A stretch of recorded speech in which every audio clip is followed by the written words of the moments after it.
think I'm still gonna try to join. So I walk up to the fence and I look over there, and with all these fears and thoughts, they became massive, just huge. I read a comment where it said, you really lost it after you failed the streak after the World Cup. And this is a thought I actually have had many times. But hey! Hi guys, today is a little bit different video. I'm gonna just tell a story. And I'm going to illustrate the story. You're going to see some footage from a 2-year-old video that I released on my extra channel. And it's showing me attempting to do a streak. Not naked, with clothes, but during the World Cup 2014 in Brazil. It was not the final, as Vitaly did. It was the second round, so the game after the group play. I failed to do it. I'll just reveal that so you don't get angry. But it's an important story because a lot of things changed afterwards. It changed me a little bit psychologically, because I was known for being this crazy guy who did all these crazy stunts or pranks or silly things, and then I wasn't able to do that. I was overwhelmed by fear. So when I was young, I dreamed of becoming a football player, a soccer player, preferably a world-class soccer player. So football was a big deal in my life. Oh my god, really big deal. I didn't end up becoming a professional football player. It gradually got crushed. Subconsciously, I knew it. I wasn't passionate about the sport. I kind of lied to myself, and I took a year off to work on my strength and the speed. I was very into ecstasy at the time. Just kidding. Actual running speed.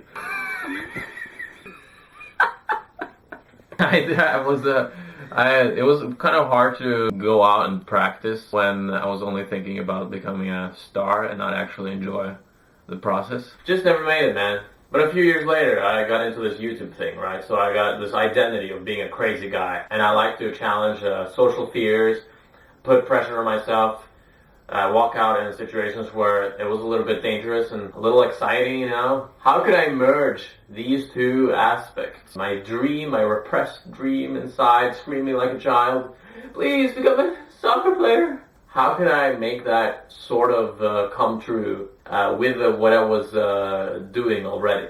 Football dream plus craziness equals one thing only. Streaking, of course. After the naked guy picking up girls, I was struggling with finding something that could be even crazier than that without really hurting people. What could that be? And I landed on this thing. So, a friend of mine, he called me up on Facebook and he said, he was Swiss, so, hey, do you want to join us in Brazil for the World Cup? And I said, and I went with him. I didn't plan to watch any games at all. I just want to go there for the experience, the atmosphere. I was fascinated by the country, the culture, everything about it. Got there. We were like, whoa, this is cool. And, well, should we watch some World Cup games, maybe? And we didn't have any tickets. But a little later, Simon, the yodeling guy from Switzerland, the friend who got me to Brazil, he was yodeling all the time. And while he's yodeling, he gets these ideas.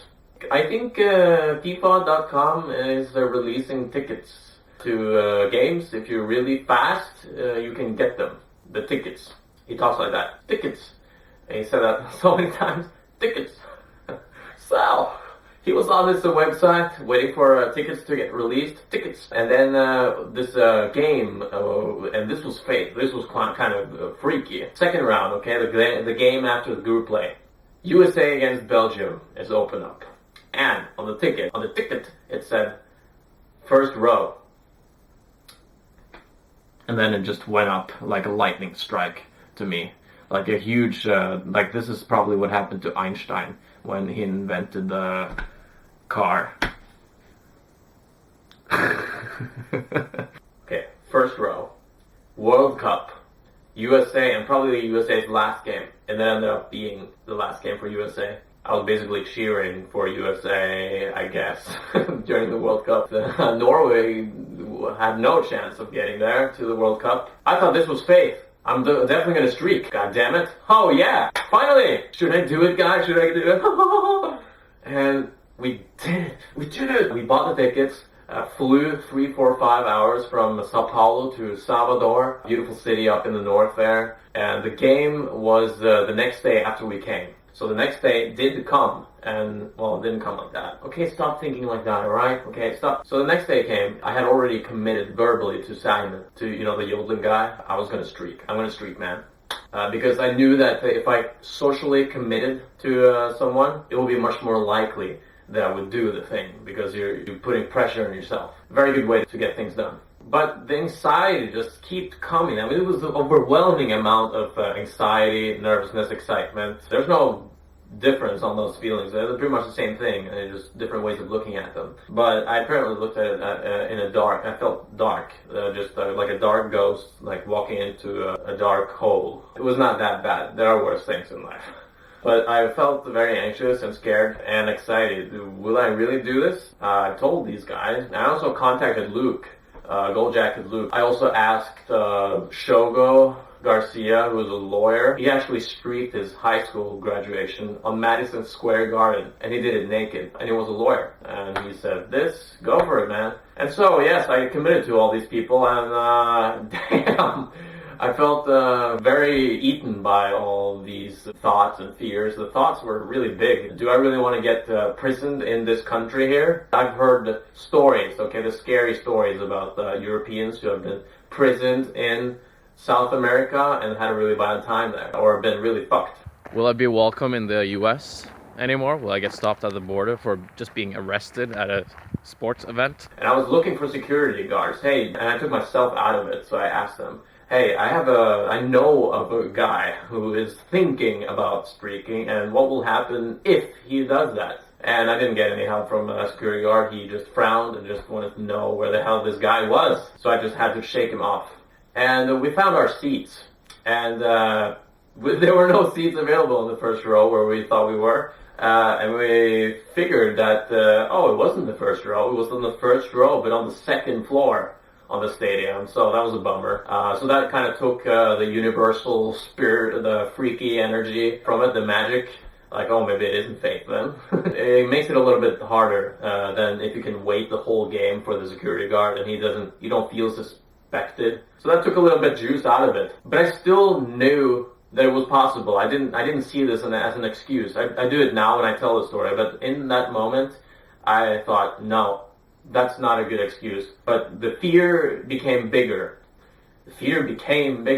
So the game started with me just thinking about all these things, and I had no memory of what happened during the first half. I have no idea. I was not following the game at all. During the break, I thought, I gotta start preparing, because I don't want to do this too late in the game. I don't want to do it when it's too heated. I don't want to change the course of the game. I'm afraid that that's going to be unpopular.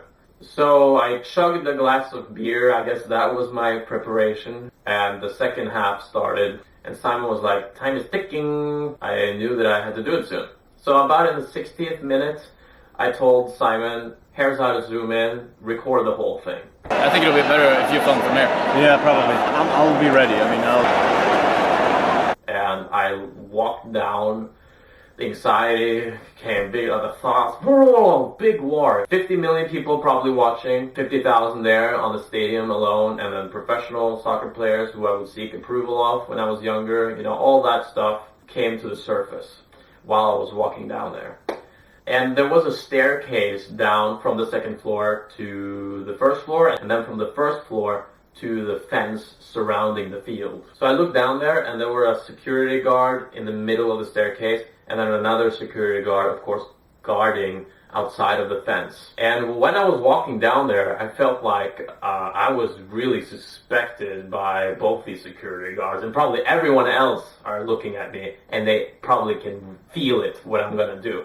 I'm just going to show you the actual clip and walk you through it. This is a clip that has been on the Extra channel, but I think most of you haven't seen it. Okay, I'm going down the stairs here, and I feel like everybody's looking at me. That security guard there, I'm sure that he knows what I'm up to. And the other security guard down there. I'm 100% sure that everybody knows what I'm about to do. I feel like I'm on the terror watch list.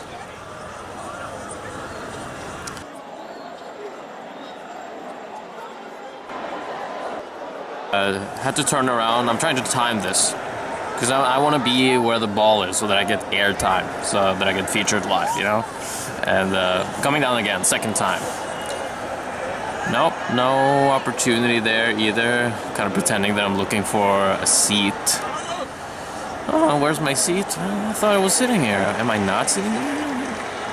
Hey, somebody took my spot? Wait, what's going on here? I'm actually just trying to time this.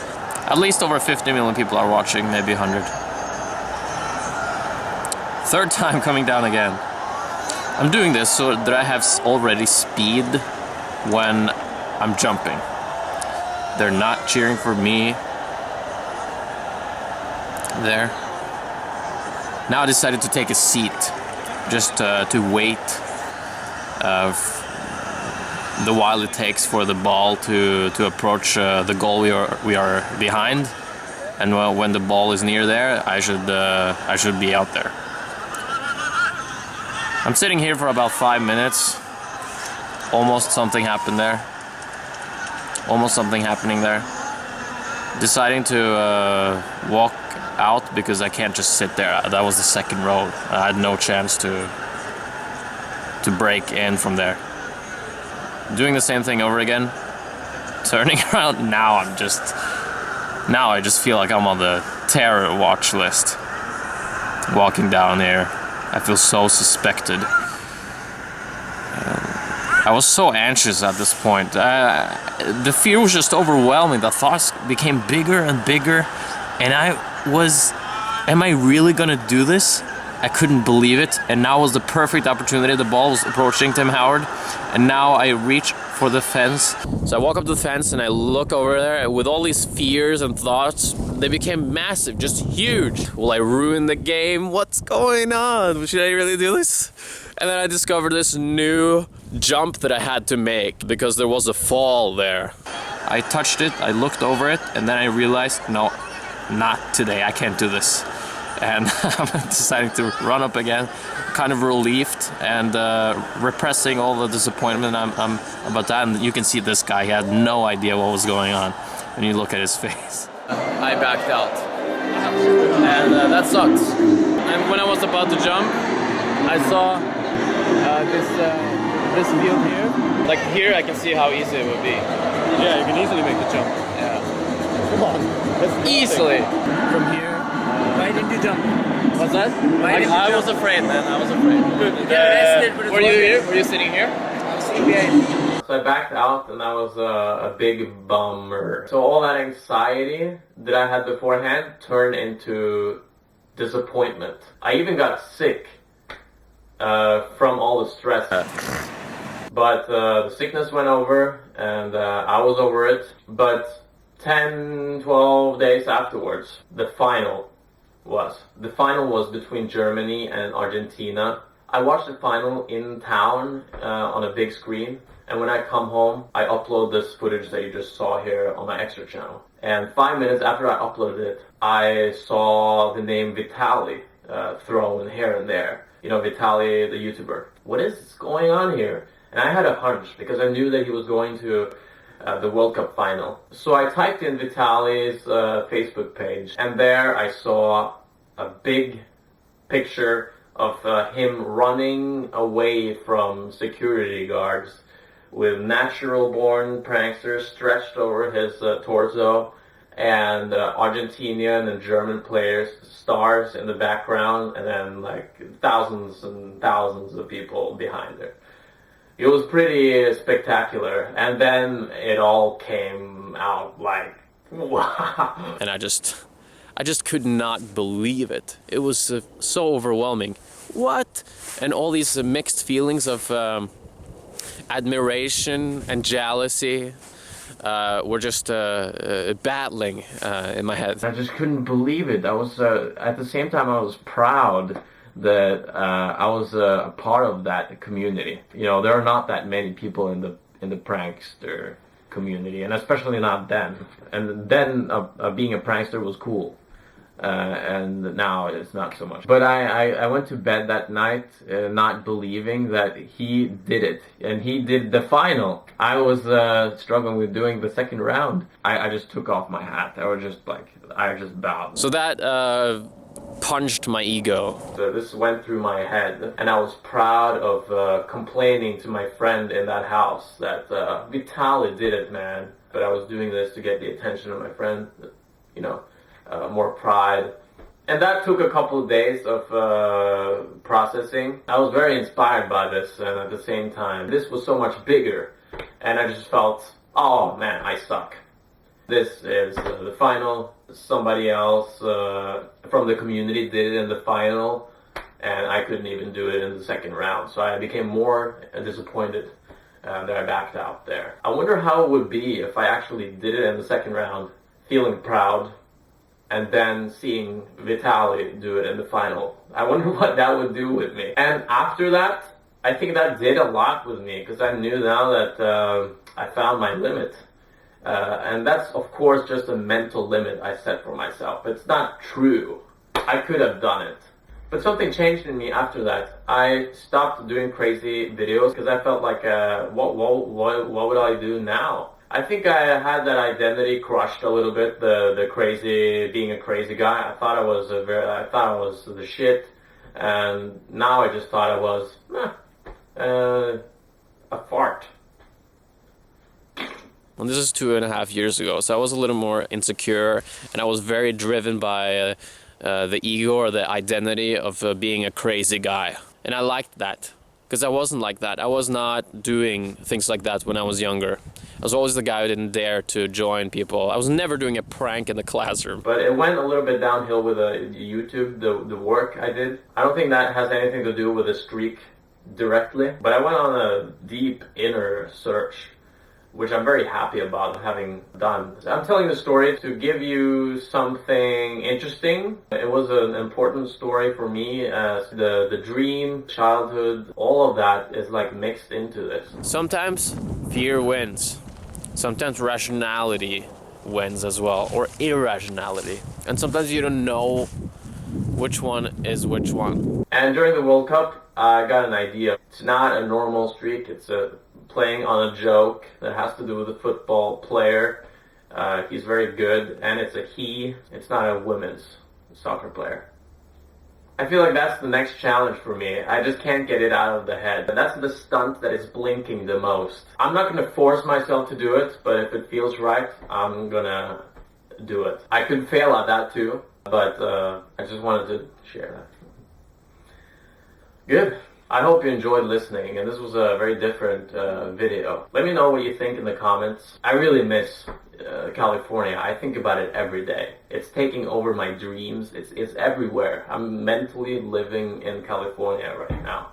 It's easier to film there. That's what I miss the most. And also walking around with wind in my hair, in 20 degrees Celsius every day, Chipotle, and the whole YouTube community. I miss it a lot too. To be honest, it's been pretty difficult here in Norway because people don't really react. It's a super reserved people. Nobody talks to each other on the bus, the tram, subway. Nobody does that. People get surprised when you say hi to them.